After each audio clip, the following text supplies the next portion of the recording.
want to backtrack really quickly on something regarding Daryl Morey too, and I just want to get your thoughts on this. Him going to Philly, and as you highlighted, it could be a power shift there, where Elton Brand kind of losing his voice in that room there. At one point, Philly had Sam Henke, and the whole trusted process became the thing, and then they moved on from him and went to Colangelo, and they went kind of an old school mentality of building a team, and now they're back to the analytics part of things. Do you think this is their way of saying they screwed up by moving on too fast from Sam Henke? And ultimately, how much say so do you think Daryl Moore really has there in regards to building that roster? Because we know they have two generational stars there.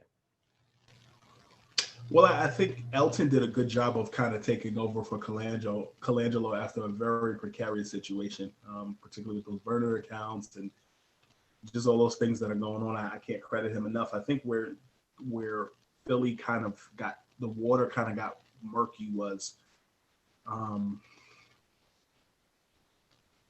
Jimmy Butler and JJ Reddick walking, and then the Sixers signing Al Horford.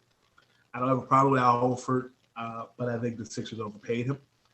I think that a lot of the reason why Al Horford, or rather Jimmy Butler, did not return to Philadelphia was because of their former head coach, and Brett Brown. Some would argue that Brett stayed a little too long and was he kind of was like the Jeff Fisher of the NBA. Just Jeff Fisher was with the Titans for a while. Yeah, that's a great. We talk about that all the time. That's a great analogy right there in a comparison. I personally do like Brett.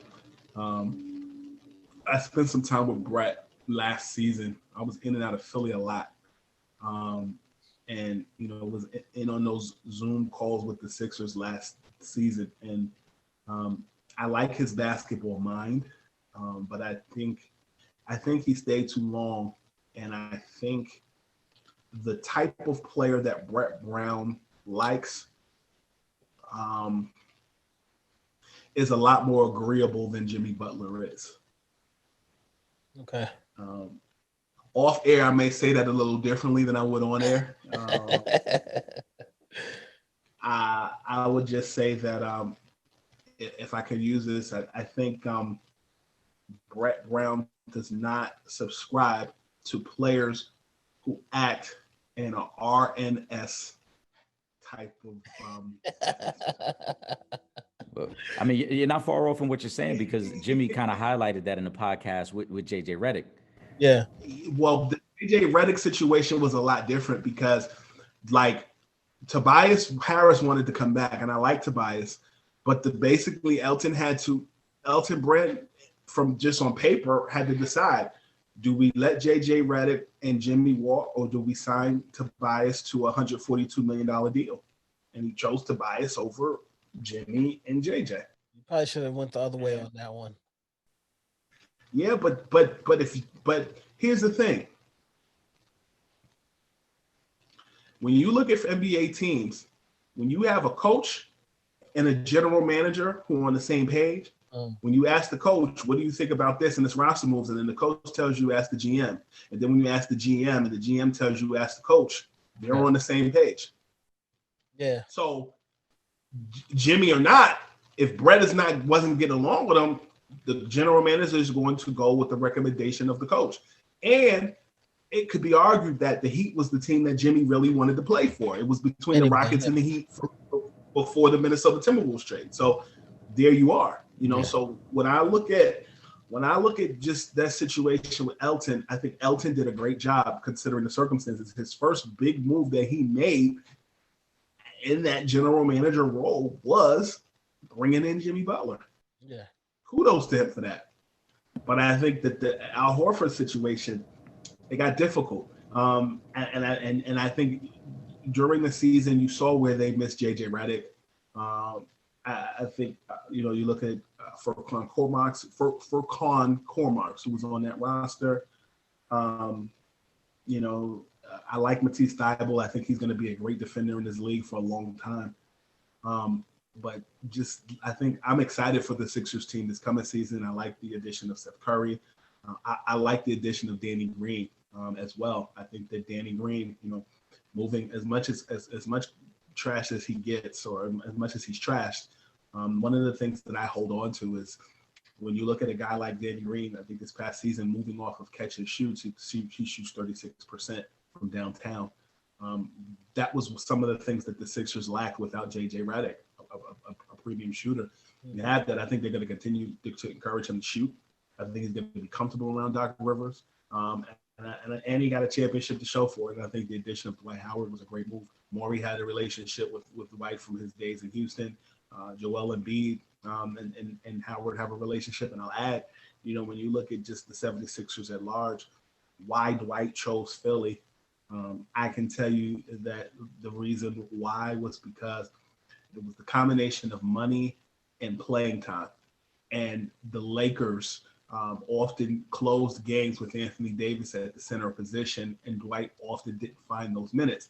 The only other team in the NBA, there are two teams that would fit his skill set. One, I'm told, is the Boston Celtics, but from what I understand, during Dwight's time in Charlotte, he and Kemba are not friends and they don't get along, Kemba Walker. Okay. And two, Golden State Warriors, and I know that Dwight was encouraged to contact the Warriors, and specifically Steve Kerr. I'm told he has some sort of semblance of a relationship with Kerr. I'm not sure if he contacted him, but I was told that he was told to contact him before the draft. Maybe they would have went in a different direction in the draft, and the Warriors would have been a place for him. And that didn't happen. So I know Joel Embiid, reached out to Dwight and asked him to. I think you should consider Philadelphia, and here we are. But then he's not going to be on the floor with Joel Embiid at the same time too often. Not necessarily. I think Right. Joel Embiid's natural position is the 4. I don't look at him as the center. Okay. So you think they'll do a lot more of Embiid at the 4 so that Dwight can stay on the floor?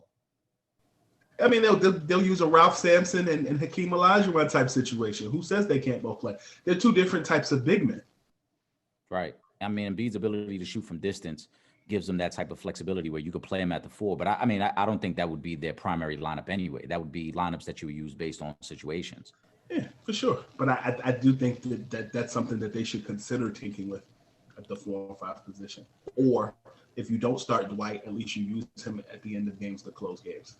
What do you think Scoop, Philly finishes the season with this roster and this now coaching staff? If they're healthy, top 4. I think that you look at Al Horford. Al Horford is no longer with us. When you look at Ben Simmons and you look at his health, is that going to he's had some time to rest. And when I look at, I think when you look at the adding of shooters that they missed. I like Tobias Harris. I like a healthy Tobias Harris. I sat with Tobias during the course of the season, and one of the things he shared with me is we're only as good as our health brings us to be. And I like Tobias because I think he's the vocal leader of that team. I think that the issue with Philly is you look at Simmons and you look at Joel Embiid and you think that those are the vocal leaders. But I actually like Tobias in that role with the Sixers, and I want to see him to continue to flourish. The funny thing is, both him and Danny Green are both from Long Island, and I like that connection there with the two of them. I look at Doc Rivers. I think he is looking. I think he's made a lot of money during his career. He's won a championship early in his career, but I think that the Eastern Conference is a lot better than people give it credit for because everybody's on the Lakers bandwagon, and you look at the Nuggets and you look at you even look at the Clippers. You look at just some of those teams that got better in the offseason. You look at the Golden State Warriors. The Western Conference is jam packed. But when you look at the East, the Sixers, to me, are up there with the Miami Heat, so I think they'll get enough credit. The Brooklyn Nets are surging. They've got their healthy 2 stars there. Will they be able to get James Harden? That'll be interesting to see. But I think the Sixers are definitely a top 4 team in the NBA's Eastern Conference. The other 3 teams, to me, in my mind, are the Heat, the Brooklyn Nets, the Milwaukee Bucks, and then I think The Sixers are right there. I also think the Atlanta Hawks are going to be a lot better this season. This is Deion Grant from the New York Giants, Super Bowl champ, and you're watching Real Fans, Real Talk. Live from the can. This is Real Fans, Real Talk. Real fans, real talk. We as real as you thought. Real